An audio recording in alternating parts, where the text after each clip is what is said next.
အားလုံးမင်္ဂလာပါကျွန်တော်မြန်မာဘော channel ကနေပြန်လဲကြိုဆိုလိုက်ပါတယ်ဒီနေ့မှာတော့အာလောဟီတာတိုက်ပွဲဆိုတဲ့ဝတ္ထုလေးကိုဖတ်ပြမှာဖြစ်ပါတယ်ဒီတိုက်ပွဲမှာသွေးတွေခန်းတဲ့ဒီတိုက်ခိုက်ပြီးငါတို့အောင်မြင်ရလိမ့်မယ်ဆိုတဲ့ကြွေးကြော်မှုကိုအယိုးဖြူလန်ဒန်ကိုရယူပြီးနောက်မှာမုတ်ဆိုးကြီးမုံခေါင်မထွားနဲ့စောရမင်းကောင်တို့ကဗျိုင်းတူရေရွတ်ကြပါတယ်ကိုကနဲ့ကိုညွန့်ကြီးမနက်ခင်းစောပိုင်းပဲရှိသေးတယ်အိမ်ရှိစီကအော်ဒန်တွေကြောက်ငနဲ့နဲ့ညိုကြီးတို့အပြင်းကိုထွက်ကြည့်မိကြဒီလာအိမ်ပြင်ဘက်မှာရွာသူရွာသားတွေနဲ့တူသူတို့ကိုအော်ဟစ်ခေါ်နေတဲ့ကိုဦးကိုထူးတို့ညီကိုတွေကိုတွေ့ရလေကိုဦးတို့ဘာဖြစ်လို့တော့မြလူတွေလည်းအများကြီးပဲညိုကြီးကဒီလောက်လူအများကြီးလာတာဟာတာမန်မဟုတ်နိုင်ဘူးလို့တွေးလိုက်ပြီးမေးတော့ဦးကိုဦးကပြန်ဖြေတယ်မုတ်ဆိုးကြီးတို့ပြန်မရောက်ကြသေးဘူးလားဗျာမရောက်ကြသေးဘူးဗျာကျုပ်တို့လည်းသူတို့ပြန်လာမှကိုမျောနေတာငနက်ကမုတ်ဆိုးကြီးမုံခေါင်းနဲ့ငထွားတို့ပြန်မရောက်သေးချောင်းကိုအကျိုးတင်ချောင်းတင်ပြန်ဖြေလိုက်တယ်ဒါဆိုရင်တော့ပြဿနာပါပဲဗျာဘာဖြစ်လို့တော့ကိုဦးကညိုကြီးကမေးတော့ကိုဦးကခေါင်းကိုကုတ်လိုက်ပြီးခဏလေးဗျာပြီးရင်ကိုညိုကြီးတို့ကိုအသေးစိတ်ကျုပ်ပြောပြမယ်အရင်ဆုံးဒီလူတွေကိုရွာပြန်လွတ်လိုက်အောင်မယ်ဩဟုတ်ကဲ့ကိုဦးနဲ့ကိုထူးကသူတို့နဲ့ပါလာတဲ့ရွာသားတတိုက်ကိုဘာတွေပြောတယ်မသိတို့ပြောဆိုမှကြားပြီးနောက်မှာတော့ရွာသားတွေလည်းစိတ်ပြက်လက်ပြက်နဲ့ရွာကိုပြန်ကုန်ကြတယ်။ဘာဖြစ်တာလဲကိုရွာသားတွေပြန်သွားပြီးနောက်ခြံထဲဝင်လာတဲ့ကိုဦးနဲ့ကိုထူးကိုငနက်ကစီးကြိုလို့မေးလိုက်တယ်။ညတော့ကရွာထဲမှာပြဿနာတက်လို့ကိုကနဲ့ရဘယ်လိုပြဿနာလဲဟိုသွေးဆုံးကြီးနဲ့ပတ်သက်နေရလားဟုတ်တယ်ကိုညိုကြီးဘာတွေဖြစ်လဲဆိုတာထိုင်ပြီးအသေးချာပြောပြစမ်းပါလားဗျာ။ညိုကြီးနဲ့ငနက်ကကိုတို့ညီကိုတွေကိုကွက်ပြစ်စီမှာထိုင်စီပြီးတော့အေးအေးလူပြောပြကြဖို့တောင်းဆိုလိုက်တယ်ကိုဦးကိုထူးတို့လည်းညိုကြီးနဲ့တူကွက်ပြစ်စီမှာထိုင်လိုက်ပြီးတဲ့နောက်တော့ညာတော့ကရွာထဲမှာကြုံရတဲ့အဖြစ်အပျက်ကိုအောက်ပါအတိုင်းပြောပြပါတော့တယ်မောင်ထွေးတယောက်ညနေဆောင်ကြတဲ့ကကိုဦးကိုထူးတို့စီကိုအလဲရောက်လာခဲ့ပြီးတန်းရစီမှာလက်အိမ်နေခဲ့တာမိုးချုပ်တဲ့အထိမပြန်မဲရှိနေခဲ့ညာဦးဝိုင်းရောက်တော့ကိုဦးကိုထူးတို့ကရွာနောက်ဘက်ကဂိုင်းတော်ဆက်စီကိုငှားရဲ့ငှက်ရိုက်ထွက်ကြတယ်ဒီကမှလည်းမောင်ထွေးကလိုက်လာခဲ့တယ်ကိုမောင်ထွေးခမရကြည့်ရတာတခုခုဖြစ်နေပုံပဲတိုင်းတော့ကိုတလုံးဝင်ရိုက်ပြီးနောက်ညနေသူတို့စီကိုရောက်လာကြတဲ့ကစကားမင်းရရမပြောတယ်မောင်ထွေးကိုကိုထူးကမေးမိနေရတာစိတ်တဲ့အဆင်ပြေဘူးကိုဦးရဒါကြောင့်လဲစိတ်ပြေလက်ပြောက်ဖြစ်အောင်မင်းတို့စီငားလာနေတာဘလို့ဖြစ်လို့တော့ဗျဘလို့ဖြစ်ရမှာလဲကွာညညိုကြုံတယ်လို့အဖြစ်မျိုးငါလဲကြုံရမှာအကြောင်းပေါ့ဗျာဒါဆိုကိုမောင်ထွေးကလည်းစုံပညာသေးပဲလားကိုဦးကမေးလိုက်တယ်ဒီကမောင်ထွေးကခေါင်းကိုတာညိတ်လေးပြပြီးတော့တက်ပြင်းကိုချလိုက်ကဟုတ်တယ်ငါကစုံတယောက်ပဲအများသိမှဆိုလို့တိုးဝက်ထားရတာအခုမှသိရတယ်ကိုမောင်ထွေးကလှုပ်ဆန်းမအောင်ဘယ်တော့မှများပညာသင်ဖြစ်လိုက်တာလေကိုဘူးမေကိုကြတော့မောင်ထွေးကခတ်ဖွားဖွားကြီးလိုက်တယ်ငါကဝမ်းနေဆောင်ကိုထွေးကဟာဒါဆိုမွေးကြတဲ့တက်တာပေါ့ကိုဦးနဲ့ကိုထူးကငယ်စဉ်ကလေးအဆုံးတို့အကြောင်းကိုကြားဘူးခဲ့ပြီးသားဆိုတော့တန်တော်ဝဲမှတ်ချက်ပြကြတယ်ခဏနာပြီးစကားစမိပြောပြီးနောက်တော့တစ်ဖက်ကဂိုင်းတော်စီကိုငတ်ဝင်ရိုက်ကြတယ်ဂိုင်းတော်တွေကအိတ်တန်ဝင်ငတ်တချို့ပြီးကြွက်ကြီးနှကောင်မှရရှိခဲ့ကြတယ်သုံးယောက်သားရွာကိုပြန်လာတော့အချိန်ကတက်ကြီးခေါင်းချချိန်အောင်ဖြစ်နေပြီအိမ်ကိုပြန်ရောက်တော့ကိုဦးနဲ့ကိုထူးကကြွက်ကြီးနှကောင်ကိုချက်ချင်းဂိုင်းပြီးချက်ကြတယ်ထမင်းအိုးလေးတွေကြတယ်ဟင်းကောထမင်းကောချက်လို့ပြီးတော့အိမ်ရှိခေပင်ကြီးအောက်ကကွပြည့်စီမှာတောင်းရောက်တာထမင်းဝိုင်းစားကြတယ်ထမင်းစားနေရတော့မောင်ထွေးကစားနေရင်တန်းတန်းကကမန်ကလေးလက်ထားစီးတယ်ကိုမောင်ထွေးပြီးပြီလားဗျမပြီးသေးဘူးဒါပေမဲ့ငါဆက်စားလို့မရတော့ဘူးဘာဖြစ်လို့တော့ဗျသွေးဆုံးနမိတ်ကထလာပြီငါ့ကိုလာဖမ်းတော့မယ်ငါဒီနေရာမှာပုံနေမှရမယ်မင်းတို့အိမ်မှာဘယ်နေရာပုံလို့ရမလဲစပားကြီးပဲတဲ့ပုံရင်ကောအိမ်သားတဲ့ပုံလည်းရတယ်လေကွာအိမ်သားတဲ့ဆိုင်စပားကြီးကပို့အဆင်ပြေတာပေါ့အဲ့ဒီအဲမှာပို့ကောင်မွားကောင်နဲ့ကွာကိုုံးတဲ့ကိုထူးတို့ညီကိုချင်းညှိခုန်နေကြတော့မှပဲမောင်ထွေးကအင်တာမှာပုံအောင်တော့မယ်ဆိုပြီးခတ်တုတ်လန့်ထပ်သွားတယ်။မောင်ထွေးဒီလိုထွက်သွားပြီးတော့ခြေလန်းသုံးလန်းလမ်းမယ်လမ်းရလိမ့်မယ်ရုတ်တရက်ကြီးကောင်းကင်စီကအလိန်တိုင်းကြီးတစ်ခုကလှည့်တစ်ပြက်ထိုးဆင်းလာပြီးမောင်ထွေးကနေရာမှာပဲပျောက်ကွယ်သွားခဲ့ပါတော့တယ်။အဖြစ်ဘက်ကတော့အဲ့ဒါပါပဲကိုညိုကြီးနဲ့ကိုငနဲ့ရကိုဦးကိုထူးတို့ကသူတို့ညာတော့ကဖြစ်ပျက်ခဲ့တဲ့အကြောင်းကိုအဆုံးတက်လိုက်တယ်။ဒီခိုက်မှာငနဲ့ကနေစမ်းပါဦးမြ။ခင်ဗျားတို့ပြောပုံမျိုးဆိုရင်ကိုမောင်ထွေးကအဆုံးဆိုတော့ကိုရောင်ဖြောက်သွားတာမျိုးဒါမှမဟုတ်တိမ်ညွန့်စားဖို့ဘာဖို့ထွက်သွားတာမျိုးမဖြစ်နိုင်ဘူးလားမဟုတ်ဘူးကိုကနေရသွေးဆုံးကြီးကခေါ်ခံရတဲ့ဆုံးကအဲ့ဒီလိုပဲအလင်းနဲ့ကြီးဆင်းလာပြီးဖြစ်သွားတယ်ဒါဗျအဲ့ဒီလိုလား ကျောက်ကတကယ်မတည်ဘူးဗျငနက်ကလည်းတမြန်ဒီတော့ကမှကိုမောင်ထွေးလာပြောပြသွားသေးတာကိုညိုကြီးကလွန်ခဲ့တဲ့ရက်ကမောင်ထွေးတုတ်သီးတုတ်ပြာရောက်လာပြီးတုတ်သီးတုတ်ပြာနဲ့ပြန်ထွက်သွားတဲ့အခိုက်အတန့်ကိုပြောလေတယ်အဲ့တုန်းကသူကကြုတ်လဲပဲလွတ်မယ်မထင်ပါဘူးလို့ပဲပြောသွားတာလေညိုကြီးကအဲ့ဒါသူကစုံမှုလို့ပေါ့ကွာငါကမတည်ဘူးလေကွာမင်းမတည်တာကလည်းများလုံးပါလေကွာသမင်ကြီးလောက်ယူနေတယ်လို့ပဲခွေးမာတာညိုကြီးငါတကယ်မသိလို့မေးမိတာကွာထုံးစံတိုင်းပဲငနဲ့နဲ့ညိုကြီးတို့ညင်းခုန်ဖြစ်ကုန်ကြတယ်တကယ်တော့ဒီကိစ္စမှာငနဲ့အနေနဲ့မေးခွန်းကိုအမှန်တကယ်မသိတဲ့အတွက်မေးတာဖြစ်ပါလေပြီးတော့သူတို့အနေနဲ့သွေးဆုံးကိစ္စအတွက်ဒီကိုရောက်လာရတယ်ဆိုတာကလည်းရပြည့်တဲ့လူနှစ်ယောက်သိဆုံးမှုအတွက်ငထားကဥဆောင်ပြီးရောက်လာခဲ့ကြတာဆိုတော့သုံးသက်တွေးတော်နိုင်တဲ့ရှိတဲ့ညိုကြီးကတွေးနိုင်ပေမဲ့ပေါ့ပေါ့ပဲနေတဲ့ငနဲ့ကတော့ဘယ်လိုများတွေးနိုင်ပါမလဲအခုအခြေတင်ဖြစ်ကြပြီးတော့ညိုကြီးကငနဲ့စကားကိုထပ်ပြီးမတုံ့ပြန်တော့ငနဲ့ကပွားစီလုံနေသေးပဲဒါနဲ့နေပါဦးကိုငရက်တို့ဒီကိုရောက်လာတာကတွေးဆုံးကိစ္စမဟုတ်ဘူးလားဟုတ်တယ်လေဒါပြင်တွေးဆုံးကြောင်ဘာကြောင်ကာကနန္ဒမသိကြတာလေဗျငါတို့ဂျုံခဲ့ရတယ်မတူဘူးကိုလူရငနဲ့ပြောရင်လိမ့်ပတ်မလဲတော့တာမို့ညိုကြီးကဝင်ပြောလိုက်တယ်ဒီကဆက်စုနေကြကိုဦးကိုထူးကသူတို့မူတိုင်းမေးခွန်းထုတ်မေးမြန်းကြပါလေခင်ဗျားတို့ကဘယ်လိုကြုံခဲ့ရတာလဲငါတို့ကကြာလှုပ်ထဲမှာလူနှစ်ယောက်ရန်ဖြစ်ကြတယ်ဒါကိုထွားကဝင်ပြီးဖြန့်ဖြီးပြီးတယ်သူတို့ဘာမှမဖြစ်ကြဘူးကဒါပေမဲ့မနေ့လဲကြတော့အဲ့ဒီလူနှစ်ယောက်စလုံးသေးတဲ့အကြောင်းကိုကြားရတယ်ဒီတော့ကွာအများကဖြန့်ဖြီးသူကိုထွားကတက်ဖြစ်ကုန်ကြတော့ဒါနဲ့ကိုထွားကအဲ့ဒီကိစ္စကိုလိုက်စုံစမ်းရင်းနဲ့တွေးဆုံးကိစ္စကိုသိရတယ်နောက်တော့သူ့အိမ်မထဲကကာလတာမကြီးနဲ့စုံပြီးဒီကိုရောက်လာတာပဲကွာကိုလူတို့လည်းခုမှခေါင်းကိုညိရင်သဘောပေါက်ကြရတယ်ဒါနဲ့ခုနကလူအုပ်ကြီးလိုက်လာတာဘာကြောင့်လဲဗျငနဲ့ကတစကန်ထားလို့မေးလိုက်ပြန်တယ်ဒီကကိုတို့ကတက်မောကိုချလိုက်တယ်အဲ့ဒါလည်းပဲကိုမောင်ထွေးကိစ္စနဲ့အတူတူပဲညာတော့ကကိုမောင်ထွေးတင်မကဘူးတစ်ချိန်တည်းမှာပဲရွာတွေကယောက်ျားမိန်းမ6ယောက်ပါအဲ့ဒီလိုဖြစ်သွားကြတယ်ဟောဗျာ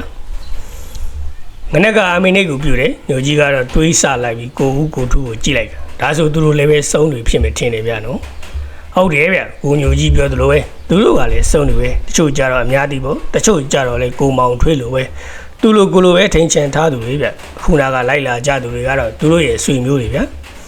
ျကျောက်တို့နဲ့အတူမုံဆိုးကြီးကိုအကူကြီးတောင်းဖို့ရောက်လာကြတာငနဲ့နဲ့ညိုကြီးတို့လည်းတယောက်မြင်တာတယောက်ကြည့်မိကြတယ်စောင်းမရတဲ့တွေဖန်ဆီးခံနေရတဲ့ရေအတွက်စိတ်ထဲမကောင်းဖြစ်မိကြတယ်အထူးသဖြင့်သူတို့နဲ့ခင်မင်းနေပြီဖြစ်တဲ့မောင်ထွေးအတွက်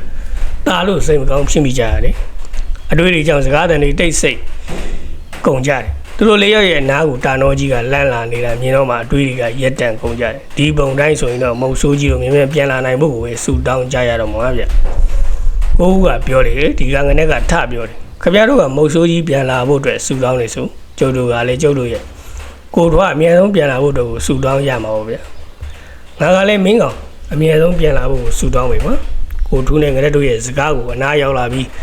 းနှစုံနှပြားကြားမိတဲ့တာနောကဝင်ပြောလိုက်တယ်ဒီခါမှာတော့အစကတာနောကိုကြောက်ပြီးတော့နောက်ပိုင်းကျကြောက်စိတ်ပြောက်ကမကြည့်သလိုဖြစ်နေတဲ့ငနက်ကတာနောကိုပူးကြည့်ကြည့်လိုက်ပါတယ်မုံစိုးကြီးမုံကောင်ငထွားနဲ့မင်းကောင်တို့ကရိုးပြူလန်တန်ကိုရရှိပြီးရတဲ့ခဏတစ်ပြုတ်တောင်မနာတော့ပဲမင်းနံသူအရက်ကနေထွက်ခွာဖို့ပြင်ဆင်ကြတယ်အပြန်ခီးကိုစတင်လာခဲ့ကြတယ်အပြန်ခီးကအလာတော့ကလမ်းအတိုင်းပဲပြန်ကြရတာမို့မင်းခေါင်ရဲ့မြင်းသိဆုံးခဲ့လို့မုံစိုးကြီးမုံကောင်နဲ့မင်းကောင်တို့မြင်းတူစီးကြရတာမှာအခြားဘာကိစ္စမှထွေပြီးမရှိခဲ့ဘူးဒီလိုပြန်ကြရင်ပုပ်ပါတောင်ကျိုးကိုပြန်ရောက်ချိန်မှာတော့ထွေထူးတဲ့ကိစ္စကဖြစ်ပြလာခဲ့တယ်ကိစ္စကတော့တခြားမဟုတ်ဘူးမုံစိုးကြီးမုံကောင်တို့3ယောက်ဆက်လန်းရမယ်ကြံရှိတဲ့ခီးကရိုးမတွင်တော်လန်ခီးမှုမြင်းတွေနဲ့သွားဖို့ကဘလို့မှမဖြစ်နိုင်ဘူးဒါကြောင့်အလာတော့ကမြင်းဝယ်ရရွာကိုဝင်ပြီးကြံရှိတဲ့မြင်းနဲ့ကောင်ကိုရောင်းချရမှာဝယ်တော့ကဈေးတက်ကိုမတရားချိုးနေပြီးမှပြန်ဝယ်လာတဲ့အတွက်မဟုတ်မခံငထွားနဲ့မြင်းရောင်းဝယ်ပြုလုပ်ကြတဲ့သူတွေအခြေတင်ထပ်ပြကြတယ်မြင်းရောင်းဝယ်လုပ်တဲ့ဘက်ကသူတို့လုံသားတွေကိုဆွေမျိုးနှိစက်တွေလူအင်အား30နီးပါးလောက်ရှိကြတယ်တကယ်တမ်းသာထိတ်တိုက်ရင်ဆိုင်ကြရပြီဆိုရင်တော့ဒီလူအင်အားကငထွားလိုလူတယောက်တော့လက်ဖြောက်တစ်ချက်တီးတော့ပဲရှိပါတယ်ဒါပေမဲ့ငထွားစိတ်ထဲမှာဆိုအဲ့လောက်ထိဖြစ်ဖို့အတွက်မယီမှန်းထားခဲ့ဘူးမြင်းဘိုးကိုရှော့တန်ရာရှော့ပြီးတော့တင်းတင်းတလောက်ပြန်ပေးကိုပဲယီမှန်းထားတာဖြစ်တယ်။ဘာကြောင့်လဲဆိုတော့သူတို့မြင်းတွေဝယ်ထားတဲ့ငွေကမုတ်ဆိုးကြီးမုံကောင်ကဇနီးတဲ့မီးဖွားဖို့အတွက်ကိုစုဆောင်းထားရငွေတွေဖြစ်ပြီးတော့အာလောဟိတကြောင့်မီးဖွားရမှာမတုံးဖြစ်ခဲ့ပဲလန်ခိစိတ်ဖြစ်တုံးခဲ့ရတာဖြစ်ပါတယ်။ဒါဥမှမင်းကောင်ကသူ့ငွေတချို့စိုက်ထည့်ပြီးမြင်းသုံးကောင်ကိုယူပြီး250နဲ့ဝယ်ယူခဲ့ကြတာဖြစ်ပါတယ်။အခုပြန်ရောက်တော့ မြင်းဝဲသူတွေကတမီညစ်တွန်းပြီးတော့ဝဲသွားတော့ကမြင်းသုံးကောင်အခုနှစ်ကောင်သာပြန်လာရောင်းတဲ့အတွက်တစ်ကောင်ကို25ယူပြီးနှစ်ကောင်ပေါင်းမှာရူဘီ90သာပေးလေတယ်ဒီတော့ငွေကအစပတန်ကွာဟလုံးနေတယ်ငါထွားကအကျိုးတင်ရစီမံပေးဖို့ပြောတော့တစ်ဖက်ကမချေမငံဆက်ဆံလာတယ်ထမှန်ပြောတော့ဆဲဆူလာတယ်ဒီခါမှာတော့ငါထွားကဆဲဆူသူကိုစောင့်တွန်းလိုက်မိတဲ့အတွက်တစ်ဖက်ကလူဝင်အားနဲ့စုပြုံဝင်းရံလာကြတာဖြစ်ပါတယ်ဒီလိုခြေတင်ပြနေကြတော့မှာပဲတစ်ဖက်ကမြင်းတတိဖြစ်သူချစ်တီးတယောက်ကမြန်မာမင်းကလေးနှစ်ယောက်ကိုဘေးတစ်ဖက်တစ်ချက်စီမှာလက်ချိတ်ခေါ်ပြီးတော့သူတို့စီကိုရောက်ရှိလာခဲ့တယ်ဟေးဘာဖြစ်နေချစ်တီးကမင်းမြန်ပြီးမင်းကလေးနှစ်ယောက်ကိုလက်ဖြုတ်လို့သူ့လူတွေကြားကိုဝင်လာတယ်ဒီကောင်တွေပြဿနာလားရှာနေလို့အာရဒီကောင်တွေကဘာပြဿနာရှာတာတော့ဒီကောင်တွေကျိုးတို့စီကမြင်းသုံးကောင်ဝယ်တာနဲ့အခုပြန်ရောက်တော့နှစ်ကောင်နဲ့ဒါကြောင့်ကျုပ်တို့ကတစ်ကောင်ကို25ရူဘီနဲ့ပြန်ဝယ်တာကိုမကြည့်နိုင်ဘူးလုပ်နေကြတယ်ချစ်တီးကရှေ့ကိုတိုးထွက်လာတယ်ပြီးတော့ဒေါသထွက်နေတဲ့ငါထွားကိုဆက်ဖြီးဖြီးနဲ့ကြည့်လိုက်ပြီဟေးကောင်ကလေးနင်းကဒေါသထွက်နေတာပဲဒါကလောက်ရိုးလို့စင်မှာနင်းစိတ်လျှော့လိုက်ပါဒါကလောက်ရိုးလို့စင်ဆိုရင်တော့မင်းတို့ကောင်တွေကလူဝဝနေကြတာပဲအာရငါထွားကချစ်တီးရဲ့စကားကိုခြေပပြောလိုက်ပြီးတော့ချစ်တီးလူတွေခေါ်သလိုပဲနန်စားကိုတုံလုံးခေါ်ဝလိုက်လေတယ်ဒီခါချစ်တီးကလှုပ်လှုပ်ရှာရှာဖြစ်သွားပြီအာရကောင်ကလေးအာရမတုံတော့ရဘူးအာရငွေကြေးရှင်တတိလို့တုံလုံးရတယ်ဟုတ်ပြီလေအာရငါကမြင်းတကောင်ကိုရူဘီ80နှုန်းနဲ့ဝယ်ယူခဲ့တယ်ဒီတော့ရူဘီ90ပတ်ဝန်းကျင်ငါ့ကိုပြန်ပေးတာလိုချင်တယ်ငါတို့အချိန်မရလို့ဒီကိစ္စကိုမြင်မြန်ဖြတ်ပေးပါအာယိုယိုရူဘီ90ဝန်းကျင်ဆိုငါတို့ကဘယ်မြတ်တော့မလဲ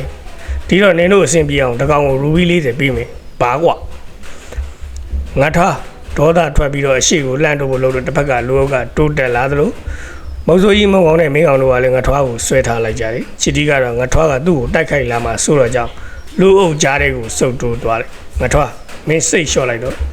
့ငါတို့ရသလောက်နေပဲရောင်းလိုက်မယ်မုံစိုးကြီးမုံကောင်ကငါထွားကိုဖြောင်းပြပြောလေတယ်ငွေကအစပ်တန်နေလုံးနေတဲ့မုံစိုးကြီးကစိတ်လျှော့လိုက်ပါကိုထွားရသလောက်နေပဲရောင်းခဲ့လိုက်ကြတာပေါ့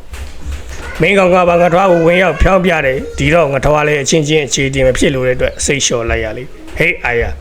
ငါတို့တကောင်ကိုရူဘီ40နဲ့ရောင်းမယ်မင်းကောင်ကရှေ့ထွက်ပြီးអော်လိုက်တယ်အေးကောင်ကလေးနင်တို့ချင်းသဘောတူဆင်ပြေပြီဆိုတာသိကြလားချစ်တီးကလူထဲကနေငါထွားကိုမချင်မရဲလန့်ကြည့်ပြီးမေးလေတယ်မင်းကောင်ကကောင်းကိုညှိလိုက်တယ်ကျုပ်တို့ချင်းအဆင်ပြေပြီဟာဟုတ်ပြီဒါဆိုညင်ကိုစစ်စစ်ပြီးတာနဲ့ရူဘီ80နင်းကိုပေးမယ်ကောင်လေးမင်းကောင်ကကောင်းကိုညှိလိုက်တယ်ချစ်တီးရဲ့လူတွေကမြင်းတွေကိုစစ်ဆေးဖို့လာဆွဲတော့မင်းကောင်ကငါထွားနဲ့မုံဆိုးကြီးမုံကောင်စီကိုရောက်လာမုံဆိုးကြီးကိုထွားကိုဒီကနေခေါ်သွားလိုက်တော့ငွေကိုကျုပ်ယူခဲ့လိုက်မယ်အေးနင်ကျူးဆိုင်မင်းကောင်မုံဆိုးကြီးမုံကောင်ကငါထွားကိုခေါ်ပြီးထွက်လာခဲ့လိုက်တယ်မင်းကောင်ကငွေယူဖို့အတွက်ချစ်တီးဘက်ကမြင်းတွေကိုစစ်ဆေးနေတာကိုတယောက်တည်းစောင့်ကြံရစ်ခဲ့တယ်ငါတို့ရဲ့မုံဆိုးကြီးမုံကောင်တို့လည်းရွာတွေကထွက်လာခဲ့ကြပြီးဇရဲတစ်ခုစီကိုဝင်ကမင်းကောင်အလားကိုစောင့်နေလိုက်ကြအချိန်နဲ့ငယ်ကြတော့မင်းကောင်တယောက်ပြုံးရွှင်တဲ့မျက်နှာဘေးနဲ့မုံဆိုးကြီးမုံကောင်တို့စီကိုရောက်လာကဲသွားကြမယ်ကျုပ်ဒီကောင်တွေကိုပညာပေးခဲ့ပြီးဒီမှာကြာနေလို့မရဘူးအမြန်ဆုံးတို့ဆက်ကိုရောက်မှအဆင်ပြေလိမ့်မယ်ခဏဆိုသူတို့လိုက်လာကြတော့မှမင်းကောင်ကပြောပြရတယ်တခါလေဒေါ်လန်စီကိုဆက်လန်းသွားတော့ငါထားနေမုံဆိုးကြီးမုံကောင်လည်းဖြစ်ချောင်းကုန်စင်ကိုဘာရဲ့သိချာမသိကြရသေးပဲအနောက်ကလိုက်ကြမင်းကောင်ဘာဖြစ်တာလဲတောဆက်ရောက်မှအေးလူပြောပြမယ်မုံဆိုးကြီးမင်းကောင်ရဲ့တုံးပြန်စကားကြောင့်ဘယ်သူကမှစကားမပြောပြကြတော့တော့ရောက်တာတော့ဆက်စီကိုရဖို့အတွက်ခက်တုံးလမ်းမိကြတယ်တော့ဆက်ကိုလမ်းဝင်လိုက်မိချိန်မှာတော့ရွာဘက်ကမြင်းဝင်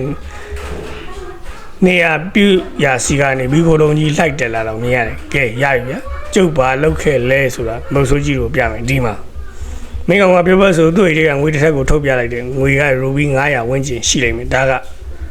မတရားလို့မြင်းတင်းကုန်းကိုမိရှို့ပြီးသူတို့စီကကျုပ်ပြန်ခိုးလာတာဗျမင်းကောင်ကတော့လှုပ်တော့မယ်ကွာငါတော့ကအပြစ်တင်မှုမျိုးမမီတဲ့စကားကိုဆိုတော့မင်းကောင်ကရီးကျဲကျဲလုပ်ပြီးလှုပ်ရမယ်လေကိုတော့ရကျုပ်ကစောရမင်းကောင်ပဲလေဗျဒီလိုမတရားတဲ့ကောင်တွေစီကမှလက်တုံပြန်ပြီးမခိုးရင်စောရမင်းကောင်ဆိုပြီးဘယ်လိုဖြစ်တော့မှာလဲမင်းကောင်ကပြောပြီးရေတော့ငါထွားကလည်းရှိတယ်စိတ်ထဲမှာစောရကိုတတိယမိလာရတယ်ဒီချိန်ကသူနဲ့စောရတို့အတူတူကလက်တွဲပြီးတိုက်ပွဲပေါင်းများစွာတိုက်ခဲ့ခဲ့တာတွေပြန်တွေးရမိကိုထွားတခုခုဖြစ်လို့လားဗျမင်းကောင်ကငါထွားမျက်နှာကအရင်ငွေကိုဖက်ပြီးမေးတယ်ဒီကငါထွားကအင်းကွာမင်းကိုကြည့်ပြီးငါညီလေးတယောက်ကိုတတိယမိသွားလို့ကျုပ်လိုစောတာပဲထင်တယ်မင်းကောင်ရဲ့မက်ချက်ကိုငါထွားကအသာပြုံးပြီးတော့တုံ့ပြန်လိုက်တယ်ပြီးတော့ဆက်ပြောတယ်ဟုတ်တယ်သူလည်းပဲမင်းနဲ့တတိယလည်းပဲ စွမ်းရည်ကိုစိတ်ဓာတ်ကိုနောက်ပြီးနာမည်ကပါစောရဖြစ်နေတာနာမည်ကစောရဆိုတော့သူ့နာမည်မပါဘူးလားသူ့နာမည်ကဟန်လင်းဆိုပေမဲ့သူ့ကိုစောရလို့ပဲခေါ်ကြတယ်သူကလည်းအဲ့ဒီလိုခေါ်တာကိုသဘောကျကျုပ်သူနဲ့စုံဘူးကျင်လိုက်တာဗျာအထွားပြောပြတဲ့စောရရဲ့အကြောင်းကိုနားထောင်ပြီးမင်းကောင်တယောက်စောရကိုတွေးကျင်စိတ်ပြင်းပြလာခဲ့ရလေတယ်ဒုတိယပိုင်းကိုနောက်ရက်မှာကျွန်တော်ဆက်ပြီးတော့တင်ပေးပါမယ်အားလုံးကိုကျေးဇူးတင်ပါတယ်ကျွန်တော်ရဲ့ channel လေးကိုလည်း like and subscribe လုပ်သွားပေးကြပါဦးဗျာ